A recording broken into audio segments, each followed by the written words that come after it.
warahmatullahi wabarakatuh.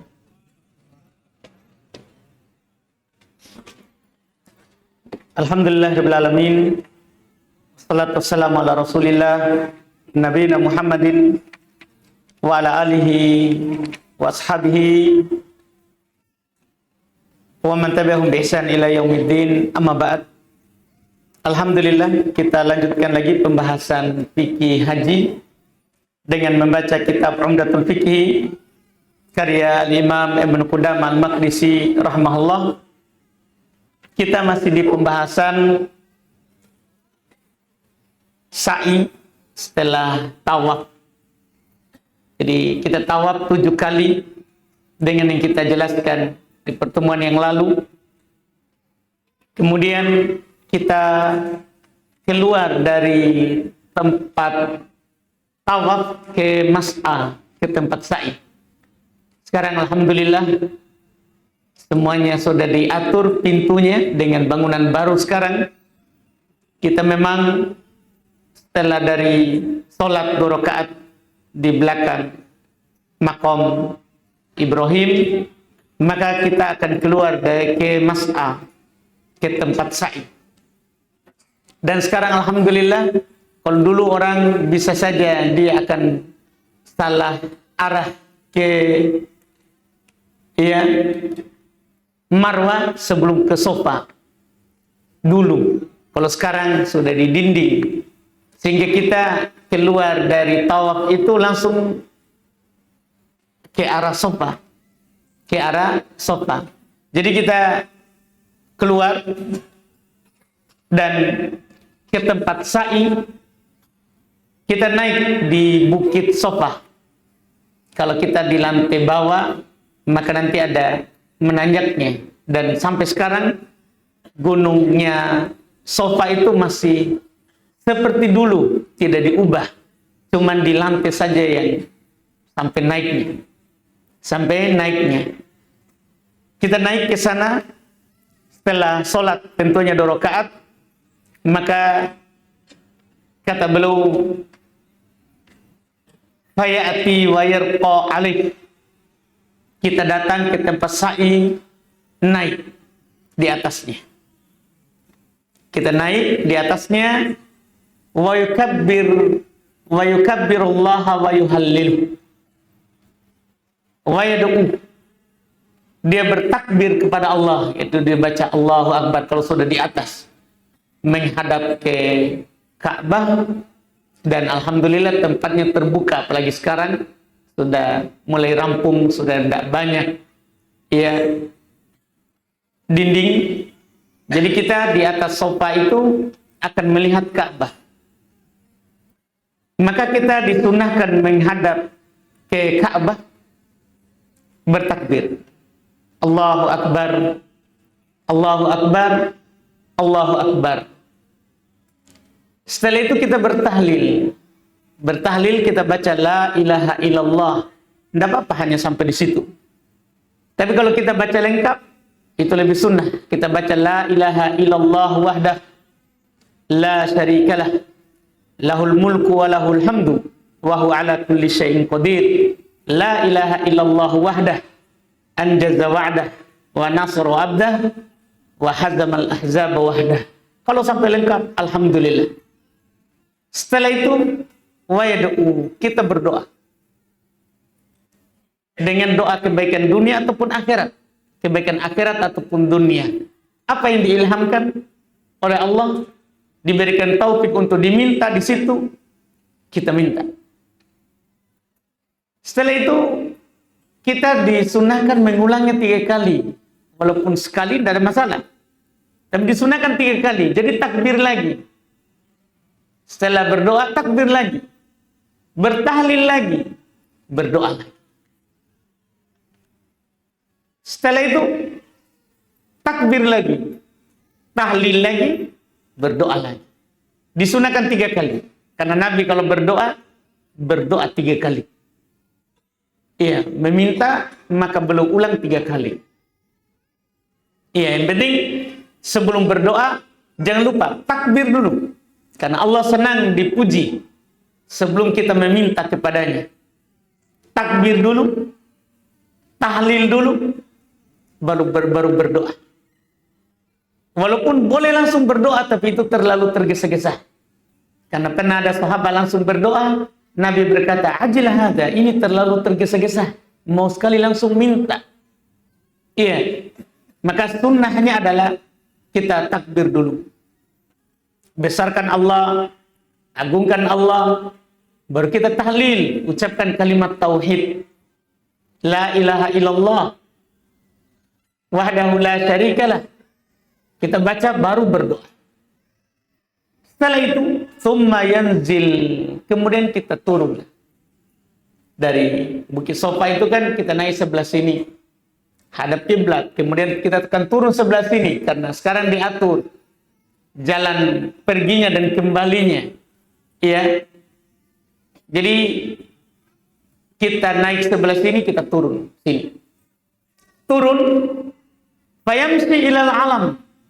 Maka kita berjalan biasa turun itu hingga kita dapat tanda. Tanda ini yang lampu hijau. Sekarang sudah diberikan tanda itu. Lampu hijau di atas akan bercahaya nanti di lantai. Kalau kita dapat itu lampu hijau, maka tsumma yas'a ilal alamil ukhra. Kemudian kita berjalan cepat, berlari kecil. Selama bentangan lampu hijau tadi, berlari kecil. Iya, ini sunnah. Walaupun kalau kita berjalan, tidak masalah.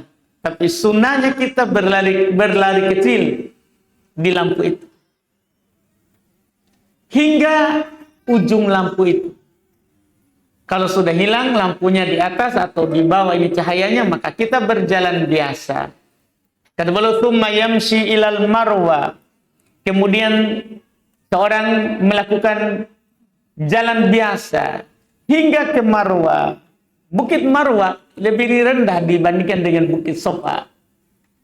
Iya. Bukit Sofa tinggi, lebih tinggi.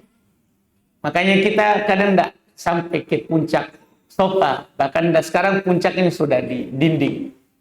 Iya, tapi bisa kita lihat. Beda kalau Marwa. Marwa bisa kita sampai puncaknya. Iya, bisa sampai puncaknya. Kita berjalan sampai Marwa. Ketika naik, kita naik ke atas. Naik ke atas. Fayaf'alu kafi'lihi ala sofa. Kita lakukan seperti apa yang kita lakukan waktu di sofa tadi. Itu apa? Bertakbir, bertahlil, berdoa. Jadi jangan langsung turun. Tapi ini semua sunnah. Kalau kita langsung keliling, tidak ada masalah. Cuman sunnahnya adalah kita di atas Bukit Marwa, kita lakukan seperti yang kita lakukan di Bukit Sofa. Iya, kita berdiri menghadap Ka'bah. Cuma bedanya sekarang kalau di Bukit Sofa kita tidak bisa lihat Ka'bah. Terdinding. Karena itu tadi, kalau tidak di dinding orang akan masuk nanti di arah Marwa. Itu mempersulit dia, membuat dia jauh start sa'inya. Jadi di dinding di situ. Iya. Jadi kita di atas Bukit Marwan tidak lihat Ka'bah, tapi disunahkan kita menghadap Ka'bah. Kita ucapkan Allahu Akbar, Allahu Akbar, Allahu Akbar. Setiap di bukit begitu. Biar sebenarnya sunnah ini biar bukan di Bukit Sofa. Memang ini sunnah kalau saat kita menaiki pendakian, sunnah kita bertakbir. Kalau mobil tadi mana saja lari naik pendakian, sunnah bertakbir. Sunnah kita bertakbir. Kita bilang Allahu Akbar. Iya, apalagi ini memang di tempat yang disyariatkan secara khusus. Di Bukit Sofa kita Allahu Akbar. Allahu Akbar, Allahu Akbar. Baru kita baca la ilaha illallah wahdahu la syarikalah lahul mulku wa lahul hamdu wa huwa ala kulli syai'in qadir. La ilaha illallah wahdah anjaza wa'dah wa nasara 'abdah wa hazamal ahzaba wahdah. Ini sunnah kita ucapkan itu. Kalau kita tidak hafal tidak ada masalah. Yang penting bertakbir saja, bertahlil saja, la ilaha illallah saja, baru kita berdoa. Baru kita berdoa. Tsumma yanzil, kemudian kita turun dari Bukit Marwa.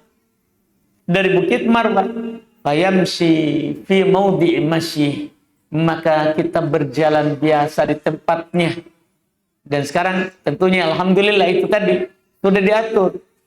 Tempat kembali dan perginya dari Safa ke Marwah, dari Marwah ke Safa beda.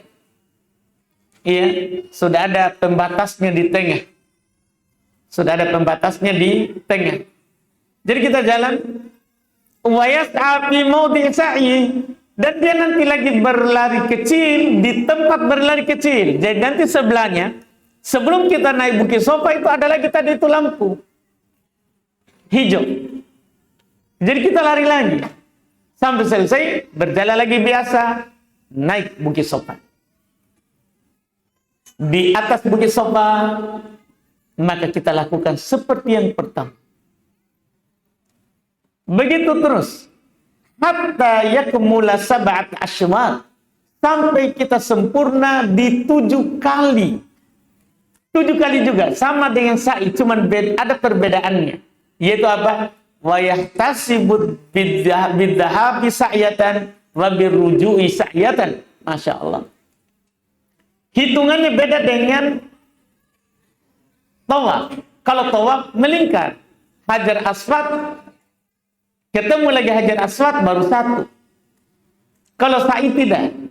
Dari tadi Safa ke Marwah 1. Kemudian kita dari Marwah ke Safa itu 2. Jadi tidak hitung melingkar. Iya. Kemudian dari Safa lagi ke Marwah 3. Dari Marwah lagi ke Safa 4. Begitu kita lakukan. Iya. Jadi perginya dihitung 1. Itu pergi dari Safa ke Marwah 1. Datangnya dari Marwah ke Safa 2. Ini beda hitungannya dengan tawaf.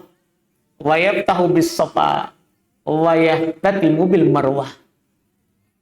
Buka dengan Safa, yaitu awal hitungan adalah Safa. Kata Nabi, ibda bima bada Allah, di hadis Abu Daud. Mulailah dengan apa yang Allah mulai sebut pertama, yaitu di ayat inna Safa wal Marwata min sya'airillah. Sungguh Safa dan Marwah termasuk syiar Allah. Mulailah dengan yang disebut pertama. Apa yang Allah sebut pertama? Safa, kemudian Marwah. Itu dalam sa'i. Itu di dalam sa'i. Nanti penutupnya adalah pas lingkaran. Jadi kan kita nanti dari Safa ke Marwah itu nanti ke-5. Kemudian dari Marwah ke Safa ke-6. Maka penutupnya nanti adalah dari Safa ke Marwah 7. Pas juga kita sebelah sini nanti. Sebelah sini memang sudah diatur. Sebelah sini ya pintu keluar. Pintu keluar. Kita keluar, maka kita cukur. Iya. Sementara beliau akan sebutkan. Kata beliau, "Tsumma yuqassir min sya'ri." Kemudian dia taksir, perpendek rambutnya. Karena ada 2 pilihan. Taksir, dicukur pendek, dan halq, dicukur botak. Dicukur botak. Iya. Dan yang utama adalah botak. Karena Nabi SAW ketika mendoakan, maka Nabi sebutkan yang cukur botak.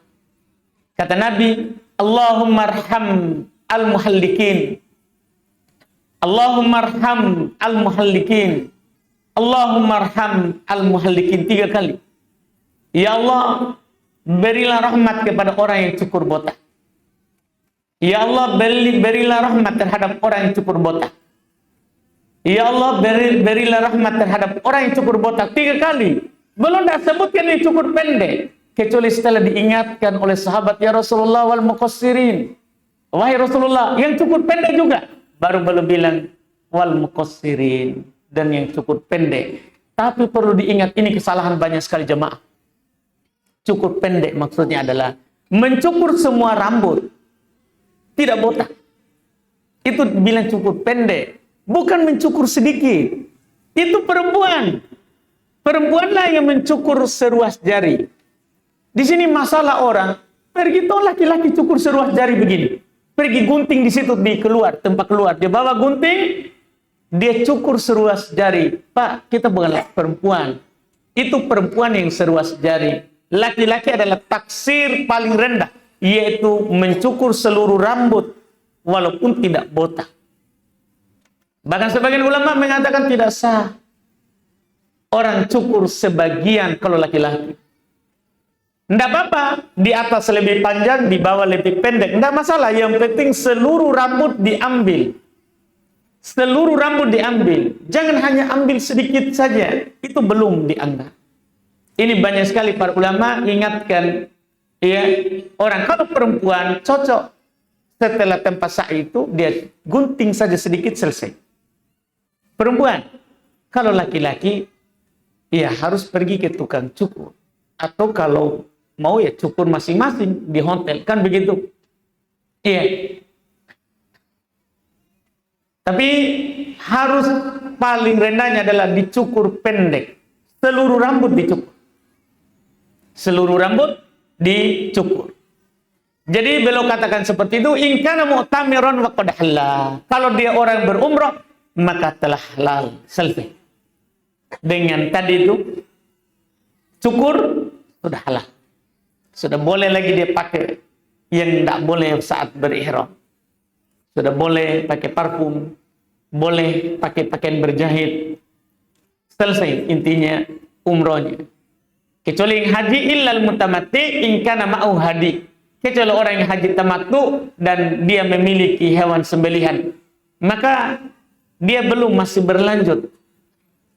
Masih berlanjut karena dia kan lanjutkan lagi dengan haji. Lanjut lagi dengan haji nanti. Iya, belum sempurna tahallulnya ini. Wal mufrid wal qarin fa innahu la yahil. Apalagi orang yang haji ifrad atau haji qarin, ini dia gandenkan langsung antara umroh dan hajinya, belum. Kapan? Nanti kita akan jelaskan di pembahasan sifat haji. Karena setelah ini langsung haji. Ini baru umrohnya ini. Ini baru sifat umroh bagi jamaah umroh. Bagi jamaah umroh. Wal mar'atu karrajuli, laki perempuan sama dengan laki-laki, tidak ada bedanya dalam masalah tadi, tawaf, sa'i, cukur. Iya. Tidak ada bedanya.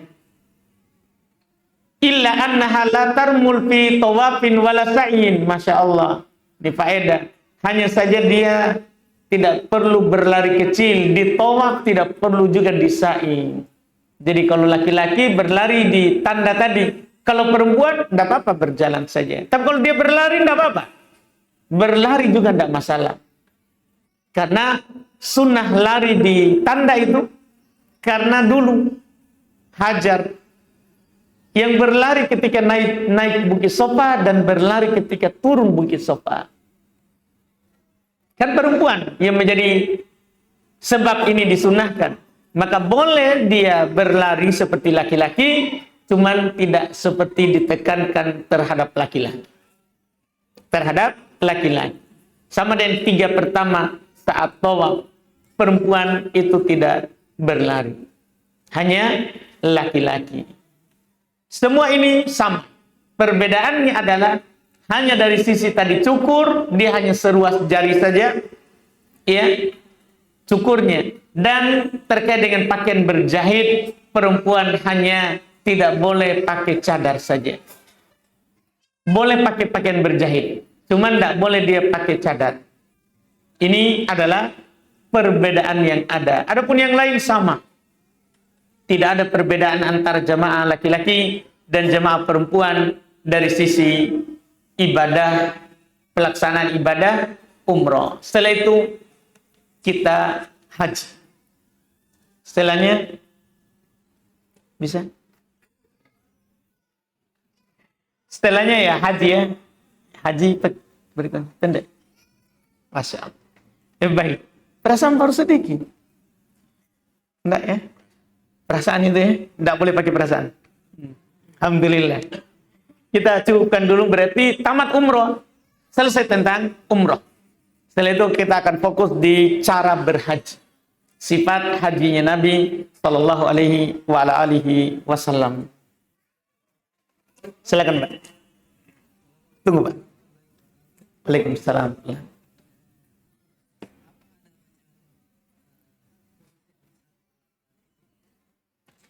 Tidak. Jadi di dalam saat kita sa'i ini tidak ada bacaan khusus kecuali saat di Bukit Sofa atau di Bukit Marwah. Di antaranya ini tidak. Tidak ada bacaan khusus. Iya, saat berlari kecil juga tidak ada. Iya, boleh kita berzikir, berdoa, tidak ada bacaan khusus. Bacaan tadi saat kita naik sofa, kita baca sunnah baca ayat itu. Inna sofa wal marwata min syairillah. Saat kita menuju. Ya, kemudian di atas tadi. Adapun saat kita berjalan di sa'i ini, tidak ada bacaan khusus. Tidak ada bacaan khusus. Seperti di tawaf. Tidak ada bacaan khusus kecuali di rukun Yamani sampai Hajar Aswad. Kita baca Rabbana atina fid dunya hasanah. Wa fil akhirati hasanah wa qina adzabannar. Silakan, Pak.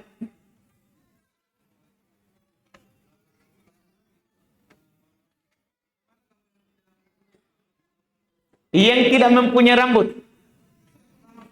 Baik.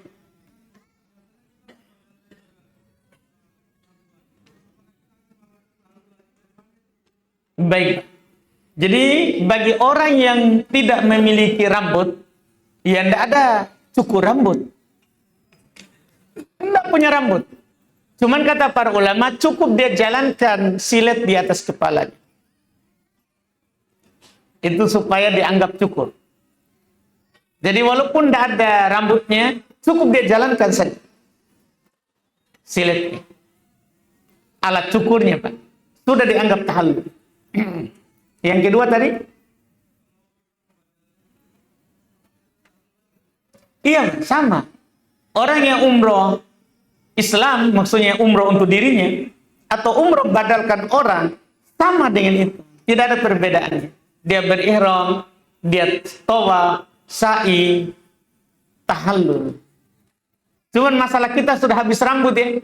Jalankanlah cukur tak. Makanya kalau memang ada waktu safar misalnya untuk umroh kedua kali, jangan dicukur botak.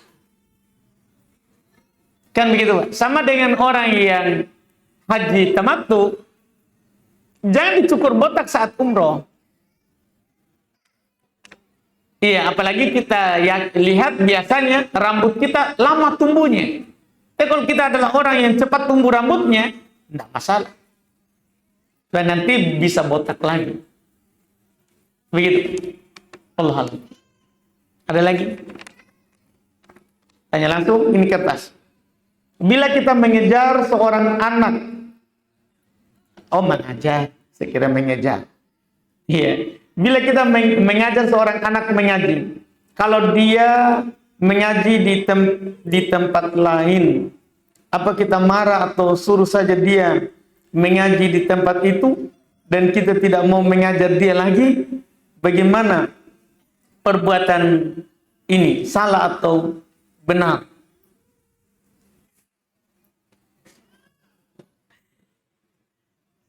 Jadi ada orang kita ajar ngaji, terus ngaji di tempat lain. Alhamdulillah. Tidak ada masalah saya rasa ini. Alhamdulillah kita bisa diringankan dengan adanya orang lain juga membantu kita. Nggak usah kita berburuk sangka. Karena kadang itu orang tidak paham di kita, tapi di orang itu Allah jadikan sebab dia paham. Iya, kan banyak masalah cara, lisan, itu memang murni dari langit. Kita bisa terima di satu ustadz. Dia ngomong bagaimanapun, mudah sekali kita paham. Tapi di satu ustadz, dia ngomong sudah persis ini. Tidak ada perbedaannya. Tapi kita tidak paham-paham. Karena memang al-qabul minallah, penerimaan itu dari langit. Bukan dari yang mengajar. Karena Allah Subhanahu wa taala hanya katakan di Quran, Allahu anzala minas sama'i ma'an fasalat audiyatun biqadariha. Allah yang menurunkan ini ilmu dari langit. Dia akan mengalir ke lembah, ke tempat sesuai dengan kadar tempat itu. Jadi kalau ada orang membantu mengajarkan seperti yang kita ajar, alhamdulillah, syukuri. Dengan sebab itu mungkin dia memudahkan tugas kita. Memudahkan tugas kita, alhamdulillah. Iya, dan juga dari sisi orang beriman sebenarnya tidak ada masalah itu. Karena sebagaimana kita suka untuk mengajarkan orang cara mengaji, kita harus juga suka orang lain mengajarkan kepada orang untuk mengaji. Karena sifat dasar orang beriman adalah la yu'minu ahadukum, di hadits Anas, hatta yuhibba li akhihi ma yuhibbu li nafsi.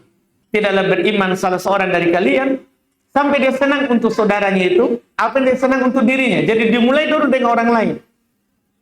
Kalau dia suka orang mengaji kepadanya, belajar mengaji, maka dia harus suka juga orang itu belajar mengaji sama temannya.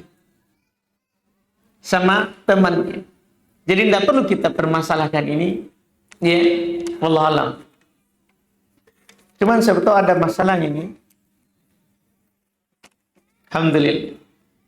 Kalau wanita datang bulan, bisa jin membaca Al-Quran tiap hari. Misalnya setengah atau 1 juz. Sangat bisa. Kan yang tidak boleh adalah menyentuh mushaf. Jadi itu harus dibedakan antara menyentuh mushaf, menyentuh Quran. Sama membaca Al-Quran tanpa disentuh Qurannya. Yang dilarang adalah di ayat.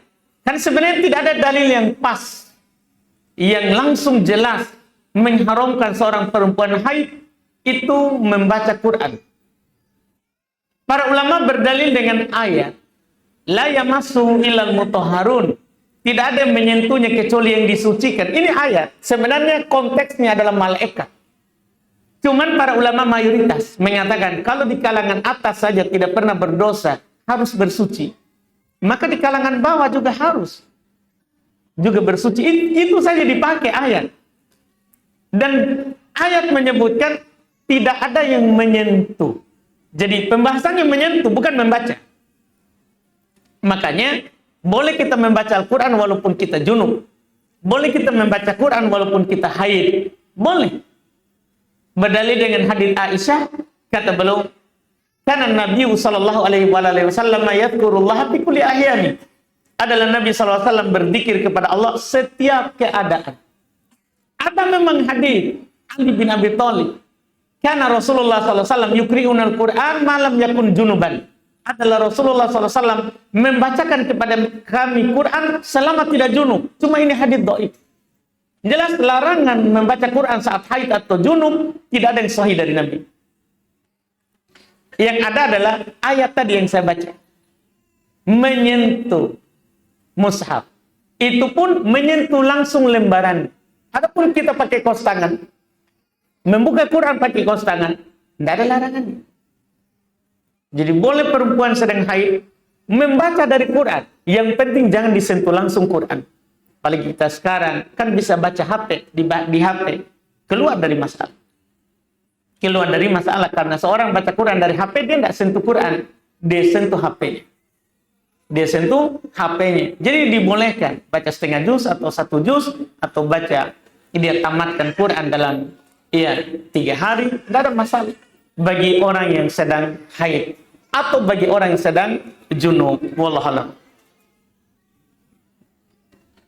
Ustaz, kalau seorang anak perempuan merawat anak ayahnya yang lagi sakit sampai harus mencebokinya dan melihat auratnya. Demikian juga anak laki-laki merawat ibunya dan melihat auratnya. Apakah dibolehkan Ustaz? Boleh. Lil hajah, darurat. Karena dibutuhkan atau darurat. Dibolehkan karena mahramnya. Mahramnya. Kalaupun bukan mahramnya, boleh lid darurah. Boleh untuk darurat. Jadi di dalam masalah pensyariatan itu hal yang tidak boleh kalau darurat, atau hal yang tidak boleh kalau memang dibutuhkan, tidak bisa dihindari. Tidak bisa dihindari. Karena kaidah umum kita adalah daf'ul madhar muqaddam ala jalbil manfaat. Menolak bahaya itu lebih dikedepankan daripada mengambil manfaat. Manfaat adalah kita tidak melihat kepada aurat lawan jenis, itu manfaat, kita dapat pahala. Tapi dorornya besar kalau kita tidak cebok, yaitu nanti dia akan ada terus najis. Nanti najisnya kemana-mana. Nah, itu doror yang lebih berbahaya. Doror yang lebih berbahaya dan lebih besar, maka dibolehkan. Maka dibolehkan. Wallahualam. Apakah boleh bekerja mulung Ustaz? Apakah halal hasilnya? Boleh, yang penting kerja. Yang penting kerja, biar mulung. Biar kita pikul barang, ya, bantu orang di pasar. Yang penting kerja halal dari tangan. Yang penting jangan mulung mencuri, ya. Kita ambil memungut barang yang memang orang buang. Barang yang orang buang, bukan. Jangan sampai mulungnya angkut pagar orang. Itu sudah mencuri namanya. Itu tidak boleh. Itu tidak boleh. Jelas, amalan yang paling utama para ulama sebenarnya berselisih pendapat. Amalan apakah yang paling utama? Tapi dilihat dari pekerjaan para nabi, amalan paling utama adalah yang kita lakukan langsung dengan tangan kita. Itu amalan paling utama. Dilihat dari para nabi. Para nabi kan ada tukang kayu, ya, ada pengembala. Dilihat dari mereka bahwa amalan yang paling utama adalah amalan yang dilakukan langsung dengan tangan kita. Kita sendiri yang bekerja. Ya, kita sendiri yang bekerja. Wallahualam.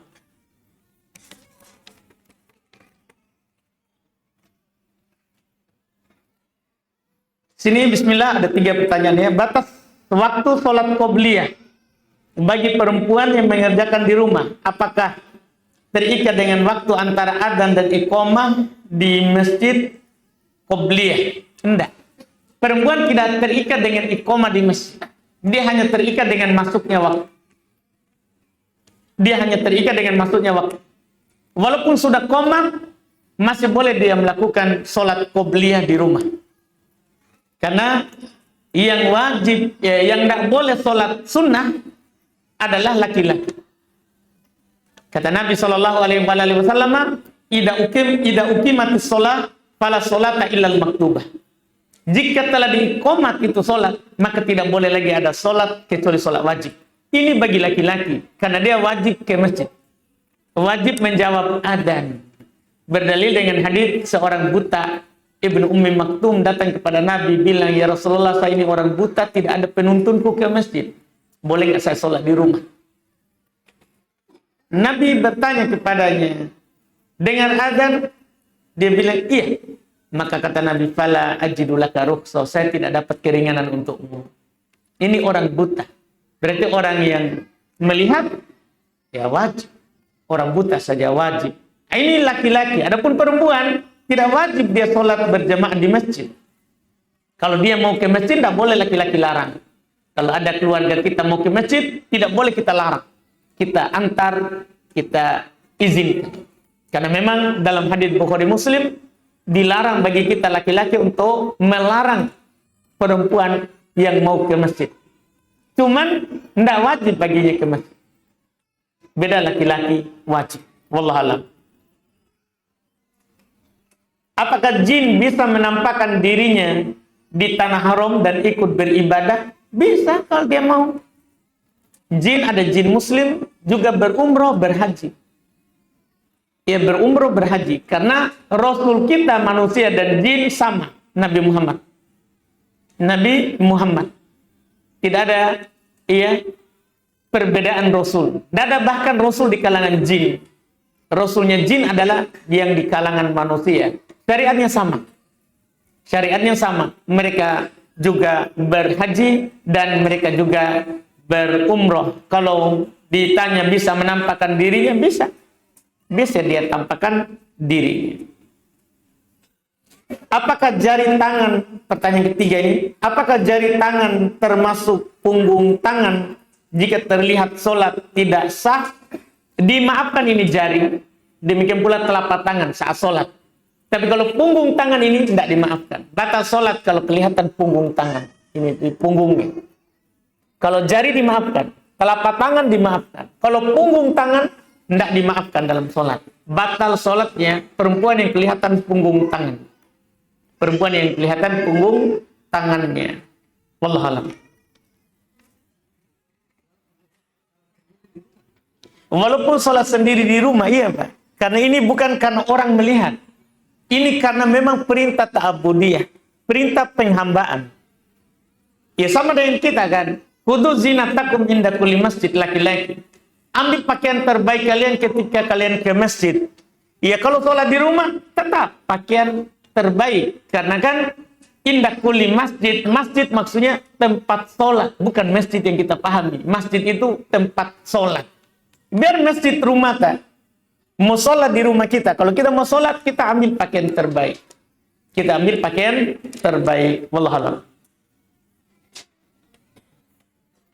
Dalam sholat berjamaah, imam selalu menyatakan, luruskan dan rapatkan shaf demi kesempurnaan sholat berjamaah kita. Pertanyaan saya, bagaimana jika makmum tidak paham akan hal meluruskan shaf? Apakah saya misalkan yang paham tidak mendapatkan kesempurnaan dalam berjamaah seperti makmum yang tidak paham? Lantas bagaimana jalan keluarnya Ustaz? Sebenarnya jalan keluarnya di imam. Di imam. Jadi itu bukan sekedar ngomong tahu suku pakai. Lurus dan rapatkan shaf kalian. Ini bukan ritual begitu. Ini adalah dia meluruskan. Nabi ucapkan itu dalam keadaan menghadap ke makmum. Bukan menghadap ke kiblat. Jadi Nabi ucapkan itu tadi, lurus dan rapatkan shaf, itu menghadap ke makmum. Sampai pernah suatu ketika belum melihat bahwa orang-orang sudah paham. Belum mau bertakbir. Ternyata ada satu dada lebih maju. Maka belum kembali lagi. Luruskan. Umar lebih lagi. Umar yang paling mempraktekkan ini sunnah. Lebih keras lagi. Karena kaum muslimin sudah banyak di masanya Umar. Di masanya Umar. Banyak sekali. Karena banyak sekali penaklukan di masanya Umar. Tidak ada di masa lain yang lebih banyak penaklukan di negeri kecuali di Umar. Karena Masya Allah. Belum memang berkuasa hanya 10 tahun. Tapi biar jin takut. Tidak pernah kalah pasukan. Bahkan di antara karomahnya. Dia pimpin pasukannya. Dia di Madinah pasukan tempat lain. Kalau lagi terdesak dia bilang ke gunung, di sana mendengar. Dan kalau dia lewat, jin akan lewat di tempat lain. Itu Umar. Umar dalam masalah merapatkan shaf, karena kaum muslimin sudah banyak sekali, dan dulu suara itu kecil, maka dia utus orang memeriksa. Dia utus orang periksa shaf. Sudah lurus atau belum. Iya. Ini tugasnya. Dia tidak takbir sebelum dinyatakan sudah lurus. Karena Nabi juga tidak takbir sebelum dinyatakan sudah lurus. Iya. Ini seharusnya. Ini tugasnya imam, bukan tugasnya makmum. Ini tugasnya imam, bukan tugasnya makmum. Itu sebenarnya solusinya. Cuma kadang sekarang ini kadang imam tidak tahu fikih sholat. Ini masalah. Kadang imam modal hafal Quran. Tidak tahu fikih sholat. Sehingga kadang dia pedulikan dirinya. Yang penting seakan-akan itu ucapan lurus dan rapatkan shaf adalah bacaan yang harus dibaca. Lafadznya. Bukan. Ini masalah pengaturan shaf. Masalah pengaturan shaf. Jadi solusinya sebenarnya adalah imam. Solusinya adalah imam. Adapun kita tetap mendapatkan kesempurnaan sholat. Walaupun ada di sekitar kita yang belum paham hal itu. Tidak apa-apa. Dia diberi udzur itu dan kita diberi udzur karena tidak mampu kita lakukan tanpa orang lain. Karena tidak mampu kita lakukan tanpa orang lain. Karena memang kita hanya dituntut untuk bertakwa kepada Allah semampunya kita sendiri saja. Kalau orang lain kita tidak bisa atur, ya tidak usah, tidak apa-apa. Yang penting kita sudah lakukan semampu kita. Kata Allah, fattaqullaha mastata'tum. Bertakwalah kepada Allah semampunya kalian saja. Juga Nabi SAW katakan, idza amartukum bi amrin fa'tu minhu mastata'tum. Jika saya suruh kalian terhadap sebuah perintah, sebuah anjuran, lakukan saja semampunya. Yang mampu kita lakukan saja, alhamdulillah, dan sempurna pahalanya kita, wallahu a'lam. Apakah benar Ustaz bahwa membeli emas antam termasuk riba? Wahai Bapak ini. Iya, tergantung bagaimana cara kita belinya. Sebenarnya mau di antam atau dimanapun, tergantung kita cara membelinya. Karena membeli emas itu, kalau kita beli dengan emas, 2 syarat. Baru keluar dari riba. Kalau emas dengan emas, kita mau tukar. Beli emas dengan emas namanya itu. 2 syaratnya. Kata Nabi, yadan biyadin, sawaan bisawain. Tangan ke tangan, maksudnya langsung. Kita kasih emasnya, dia kasih emas.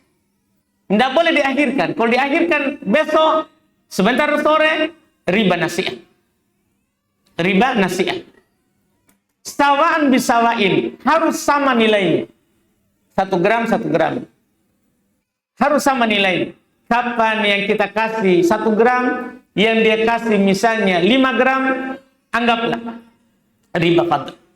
Kita dapat riba fadl. Harus sama. Jalan keluarnya, kalau kita mau tukar emas, ya jual dulu emas kita.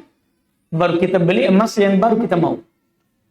Jangan dipaksakan harus tukar tambah atau tukar apa. Enggak. Jalan keluarnya, jual. Terima uangnya, baru kita beli. Itu mudah sekali untuk keluar dari riba. Kemudian, itu emas dengan emas. Kedua, kadang kita emas dengan rupiah.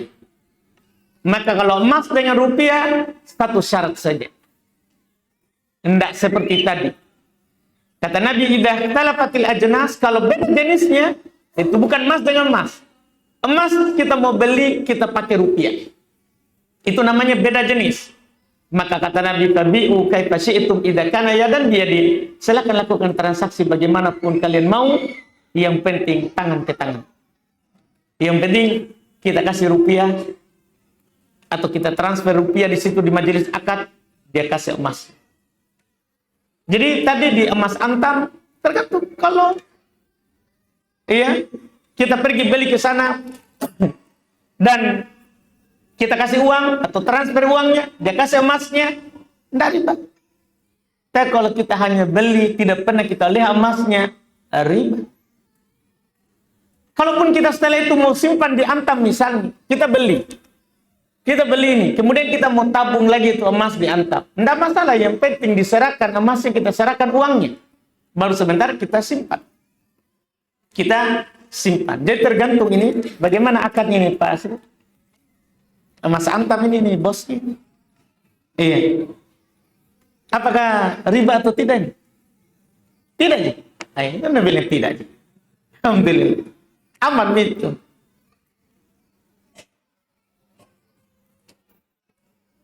Ini pertanyaan kedua, dalam sholat kita dituntut untuk khusyuk. Dan apa ini? Melaksanakannya. Pertanyaan saya, dalam keadaan bagaimanakah sholat sehingga kita bisa mengetahui bahwa kita khusyuk? Iya, di hadits Nabi Bukhari Muslim, la yuhaddits bihi nafsah. Dirinya itu tidak menceritakan hal lain. Tidak menghayalkan hal lain di sholatnya. Saat berdiri dia iftitah, dia takbir Allahu Akbar, iftitah, Al-Fatihah, ruku. Tidak ada hal lain yang dia pikirkan. Dia tidak pikir di pasar berapa tadi 1 hari. Enggak, itu namanya khusyuk. Itu namanya khusyuk. Dan khusyuk dalam sholat adalah sunnah, bukan kewajiban. Karena kalau wajib, banyak orang berdosa. Siapa yang tidak pikir apa-apa dalam sholat? Makanya khusyuk ini sunnah sholat, bukan kewajiban sholat. Wallahu alam, kita bunyi ya. Bapak belum tegur tadi ya. Alhamdulillah. Kita cukupkan dulu. Subhanallah, hamdika, asyhadu an la ilaha illa anta, astaghfiruka wa atubu ilaik. Assalamualaikum warahmatullahi wabarakatuh.